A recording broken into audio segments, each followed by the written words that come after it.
Kikwa uni ng'anyo mondo chung nikech jonjore ma koro donjore no kendo waseneno ka gige ji kwalo.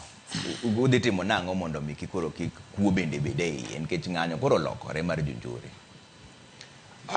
Ok en gima ber adier ka wawuok no dhi ng'anyo kane wan e studio kata mokwongo nwakwero gik mang'eny. Mokwongo nwakwero ni molojo ama kaluo ni sama wang'anyo ok wawang' lam kaka nyowaneno kiwang'o lam Migori cha.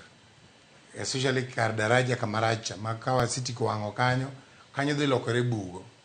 Ng'ama mawendo moko ng'eyo ka ogore bugo to gore daraja malwar. Ne wawacho kendo kaka nyicha timore mayarach Kisumo ndalo manyokalo ni koro ket kiti ndara kod Homabay kikalo to koro ijuogi. Ne wawacho ni ok ing'anyo ne jirani. Ne wang'anyo ne sirikal kod Ruto. Mane wawacho. Koro miyo en tij sirikal rito mwandu ng'ata ng'ata. En tij sirikal rita sama ng'anyo. Sirikal kan rit mwandu ji gi waundu mokel wan magilawa.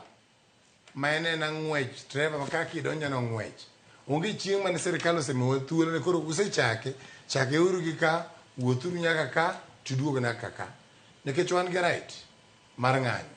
Oyieno mar ng'anyo article 37 wacho hango maler kako ne obene ng'ato ng'anyo.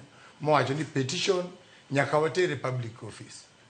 Public office mora mora onge Moi Avenue. Public office ni Harambee Avenue kod kwachomo parliament. Mane kama nya tere petition. Koro miyo chik pod oyieno mar ng'anyo.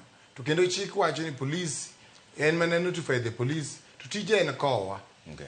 Koro kanyo usegol jolweny ni be wuok oko kaka Duale no osegolo jolweny e tok chik mokwongo nokwongo golo kira ka chik pok oyie. Koka giduoge kalo chik.